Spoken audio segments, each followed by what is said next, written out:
If we wish to change the world, we must all learn to love each other.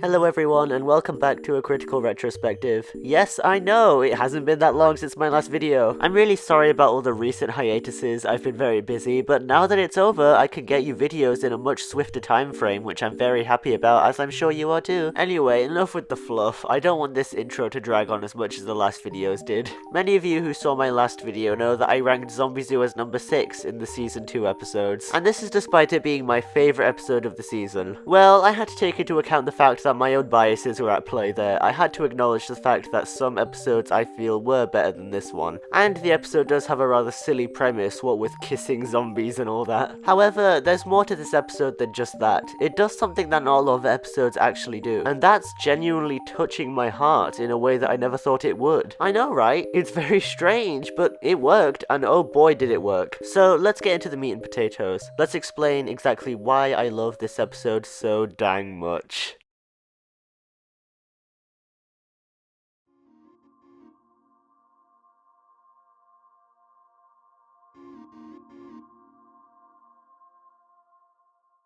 This episode starts off pretty strongly. Miss Bustier's class are going to give her a bunch of presents for her birthday to show just how much they care about her. We get a lot of flashbacks that showcases just how much Miss Bustier cares about her class and wants them to succeed in life. She has them do breathing exercises to help them become less afraid of Akumas and Hawkmoth. She starts every classroom day by having each student give a nice compliment to their neighbour, and she solves emotional problems between the students that could arise into further conflict if left unchecked. Overall, she seems like a pretty good person and an alright teacher at that. She is a bit of a pushover when it comes to Chloe's antics, as we'll soon see later in this episode. However, I didn't really have much of a problem with it at the time, considering the fact that Chloe wasn't her demonic season 5 self. Speaking of Chloe, she doesn't have anything to give to Miss Bustier, which everyone else calls her out on and chides her for. And so, in response to this, Chloe decides to do the responsible, mature thing and deface Marinette's present.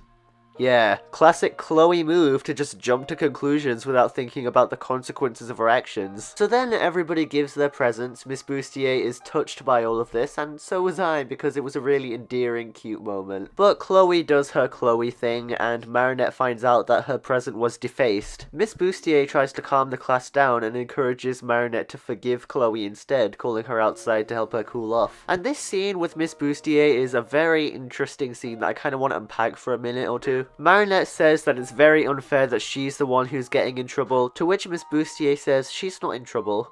Then Miss Bustier decides to ask Marinette to pull a Steven Universe and forgive Chloe for her actions. I do have a slight problem with not giving Chloe any consequences to this, but I can't help but feel like the message she's preaching is pretty nice. Trying to see the good in these kinds of people doesn't always work out, but when it does, it can definitely alleviate a situation. And it also does kickstart the Chloe redemption arc, which is probably my favourite thing about Miraculous. Well, at least it was before it was nuked in the trash. Miss Bustier saying that people like Chloe don't understand the meaning of love, and we can't force them to change, but we can set a good example for them, is pretty nice. Miss Bustier sees potential in Chloe and doesn't want it to be squandered by alienating her from her peer group. Overall, I really think that this first few minutes of the episode were an incredibly strong start. However, this isn't exactly my favourite part of the episode. That's coming up now.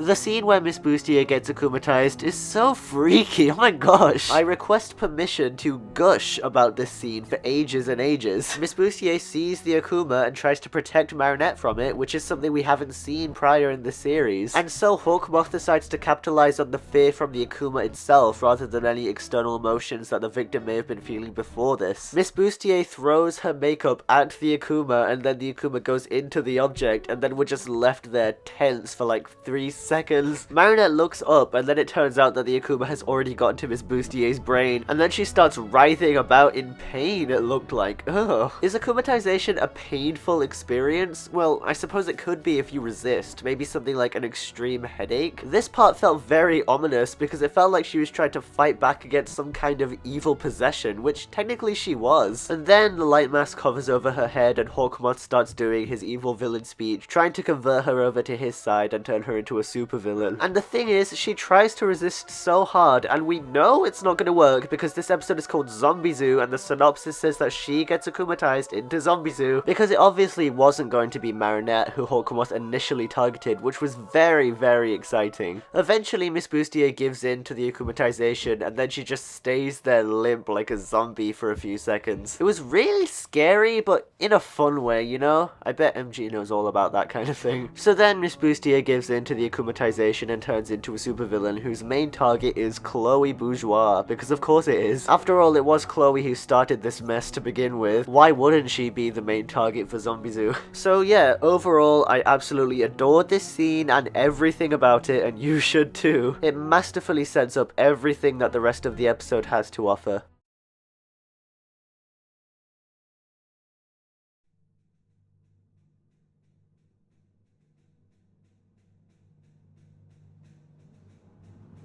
This part of the episode is probably the most superficial out of everything that I'm going to talk about. It's mainly just the fight against Zombizou and everyone who she's, well, for lack of a better word, Zombizooed. But that doesn't mean that this part of the episode doesn't have interesting things that I can talk about. I really liked seeing Marinette's friends and everyone just slowly get whittled down by the zombie horde and become zombies themselves. It was really thrilling. I was thinking the whole time, oh my goodness, who will be next? We can see in this part of the episode that Marinette's friends are really getting frustrated with Chloé, considering the fact that it's her fault this all happened. Nino and Alia even think to themselves, you know what, why don't we just give them what they want? It's just Chloé, no one will miss her. But then Ladybug retorts, stating that Chloé doesn't deserve to get zombizooed any more than the rest of them. And this doesn't seem like much of a scene, but it does actually highlight that Marinette learned from Miss Bustier's guidance and is putting her teachings into practice already. Plus it helps the fact that Chloé is needed as bait to lure Zombizou out. So all of the classmates give up their lives and autonomy in order to protect Chloé from the evil assailants. This part of the episode was very engaging and exciting to watch, and it left me at the edge of my seat wondering what would come next. I find it pretty interesting that Zombizou didn't actually show herself that much during this part of the episode and just let her minions do the work for her. It really showcases the grip that she has on Paris and the grip that by extension Hawkmoth has on Paris. Personally, I would have preferred a little bit more screen time from Zombizou because she's one of my favorite akumatized villains. However, I also understand that the lack of screen time was probably the point. It does create mystique and makes every scene that they do appear in matter a lot more, doesn't it? Sometimes it's hard to reconcile what my heart wants compared to what my mind knows is best. And what my mind knows is that this part of the episode is very enjoyable. And minor nitpicks such as the one that I just proposed don't take away from that. Especially considering the fact that the ending of the episode is as good as it is.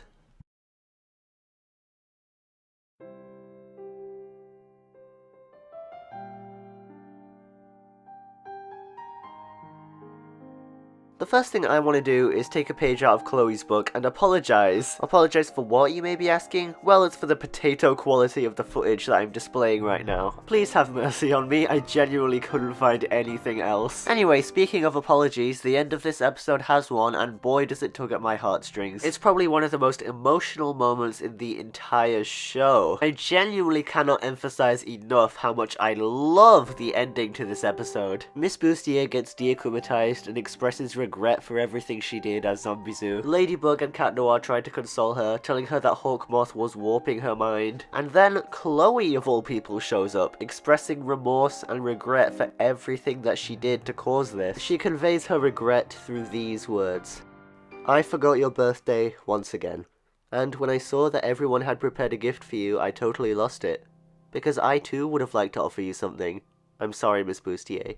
And then Miss Bustier gets up and says, thank you, Chloé. Those words are the best possible gift you could ever give me. Miss Bustier was just so happy that she finally got through to Chloe and got her to see things the way that she should have seen them all along. Chloe is finally expressing compassion for others, and Miss Bustier is just so happy about that she just had to give her a hug. Knowing what we know now about Audrey Bourgeois, who knows just how much Chloe needed that hug. It's one of the few moments of emotional vulnerability we get from Chloe in the entire series, and that's because she has difficulty opening up considering the fact that her parents are the way that they are. She masks this with bravado and confidence, but really Chloe's just a scared little girl who misses her mother. And so she lashes out by harming others, by bullying them, which is not an effective way to get rid of the pain that she feels. In fact, it just shares the pain. It just makes people hate Chloe the same way her mother does. This moment with Miss Bustier matters more to Chloe than I think any of us realized, because Miss Bustier is probably the closest thing that Chloe ever had to an affectionate mother figure. And it also showcases the fact that now she's actually started to grow a bit of a moral compass. Chloe realizes the effect that she's had on this mother figure and strives to do better. And I don't think this is exemplified any better than what she does right at the end of the episode.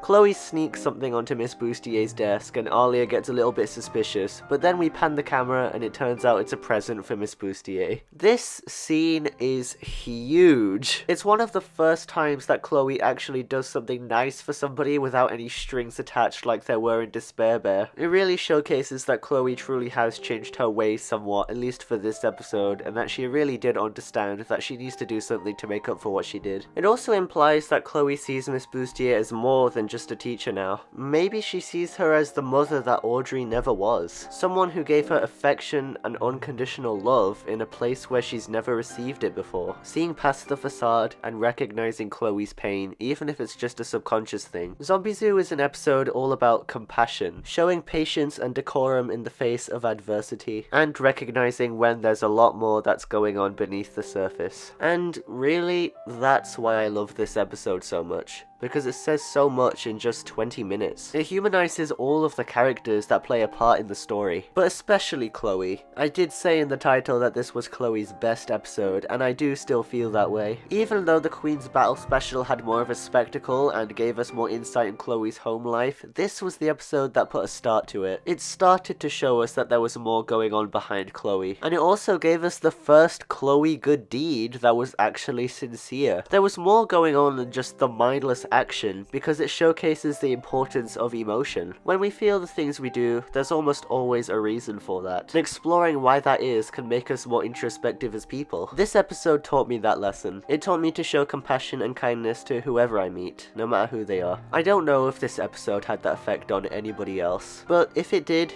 I'm happy for you. And I'm glad that we could come together to showcase our love of this episode together.